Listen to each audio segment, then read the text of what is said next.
Un ingénieur a rendu sa maison autonome en électricité d'une manière assez surprenante. C'est ce qu'on va découvrir. Mais avant ça, abonnez-vous et mettez la cloche pour ne pas manquer les prochaines vidéos. En combinant récupération et ingénierie, un passionné a conçu un dispositif énergétique autonome fonctionnant depuis près d'une décennie. Son installation repose sur des composants usagés réassemblés pour stocker et redistribuer l'électricité de manière fiable. Depuis des années, la quête d'autonomie énergétique s'impose comme une réponse aux enjeux environnementaux et économiques. Si les solutions grand public reposent souvent sur des équipements coûteux, certains explorent des voies alternatives, fondées sur la récupération et l'optimisation des ressources existantes. En 2016, un homme fait le pari audacieux de produire et stocker sa propre électricité en réutilisant des batteries d'ordinateurs portables mises au rebut. Un projet méthodique, né d'une volonté de réduire sa dépendance au réseau, qui l'a conduit à bâtir un système énergétique entièrement autonome, du recyclage au système autonome. L'initiative prend naissance en 2016, à une époque où l'accès à des solutions d'énergie renouvelable reste encore limité pour les particuliers. Cet homme, soucieux de réduire sa dépendance au réseau électrique, commence à récupérer des batteries d'ordinateurs portables usagées. Ces composants, généralement voués à la décharge, renferment encore des cellules capables de stocker de l'énergie. Plutôt que de les voir finir en déchets électroniques, il entreprend un travail minutieux. Démonter chaque batterie, tester les cellules pour identifier celles encore fonctionnelles et les assembler en blocs capables d'accumuler et de restituer l'électricité. Le mec, c'est MacGyver, quoi. Dès les premières expérimentations, il parvient à alimenter une partie de son domicile en complément de ses panneaux solaires déjà installés. Mais pour que ce projet devienne une véritable alternative durable, il doit aller plus loin. En quelques années, il parvient à récupérer plus de 1000 batteries qu'il stocke dans un hangar construit spécialement pour son domicile. Situé à une cinquantaine de mètres de la maison, cet espace devient le centre névralgique de son autonomie énergétique. Selon jeuxvideo.com, son installation initiale reposait sur un mix entre panneaux solaires et une ancienne batterie de chariot élévateur. Ce premier dispositif lui a permis d'expérimenter l'intégration des batteries recyclées et d'optimiser leur rendement. L'ajout progressif de batteries d'ordinateur lui a ensuite offert une capacité de stockage plus importante, permettant de garantir une alimentation continue, même en l'absence de soleil. Là, on va voir une courte vidéo sur le recyclage de batteries en France.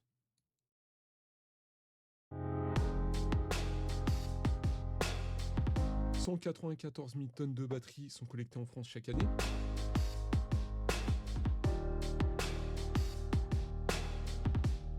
Et 9 000 tonnes de batteries sont recyclées par an par la SNAM.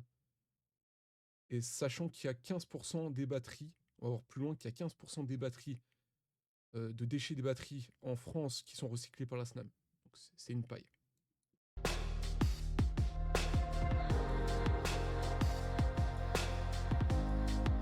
SNAM est une entreprise qui s'est spécialisée dans le recyclage des piles, accumulateurs.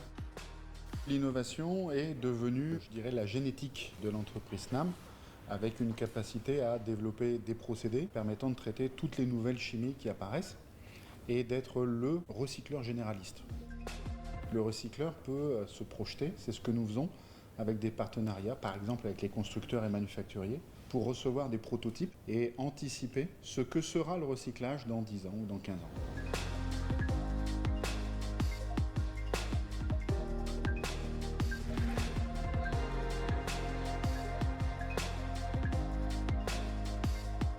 La première opération va être de réaliser un tri selon leur composition. Nous allons essayer de valoriser le plus tôt possible tous les éléments.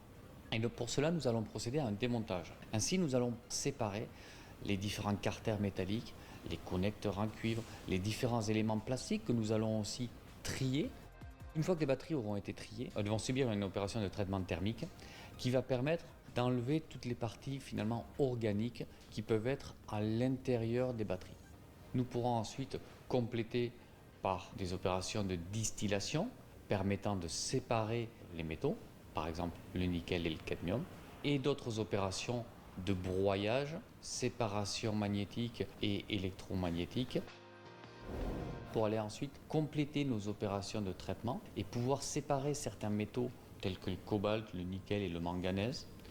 Mais il va falloir passer par de la chimie, qui sont des activités appelées hydrométallurgie.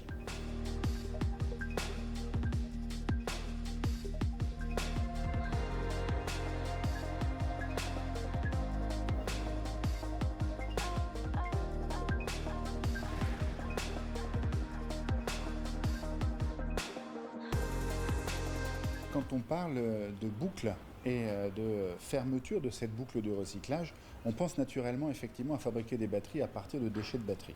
C'est une réalité. Les grands fabricants et manufacturiers de batteries nous envoient leurs batteries usagées et nous reprennent des sels de métaux purifiés pour refabriquer des batteries neuves.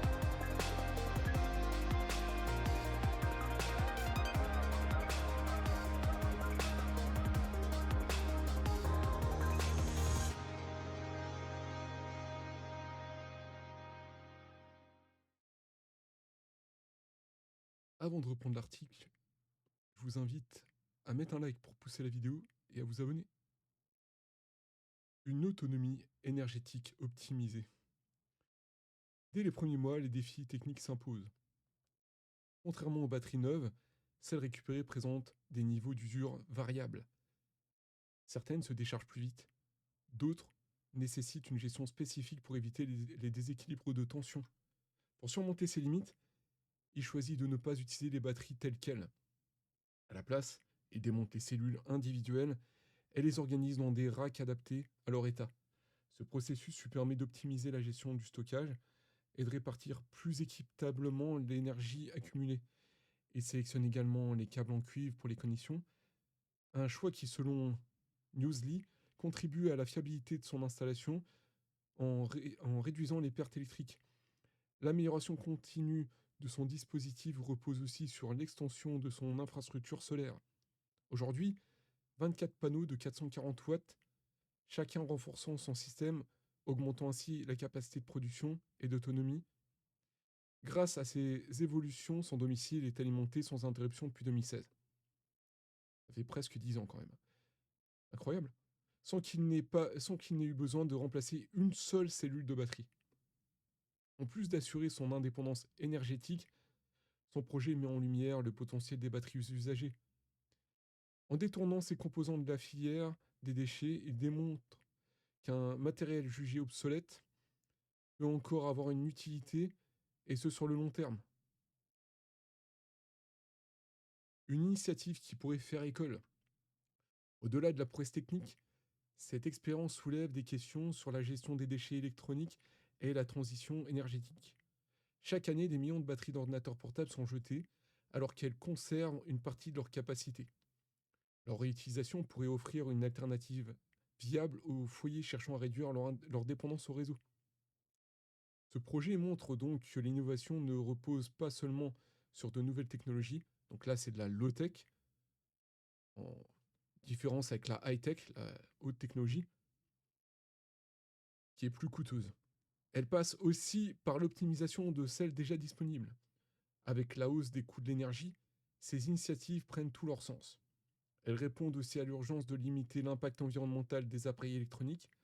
Dans certaines régions, où l'électricité reste rare, recycler ces batteries pourrait être une solution économique et durable, en combinant des technologies existantes et il a conçu un système fiable. Depuis près d'une décennie, il fonctionne sans faille. Son projet pourrait inspirer d'autres passionnés d'autonomie énergétique.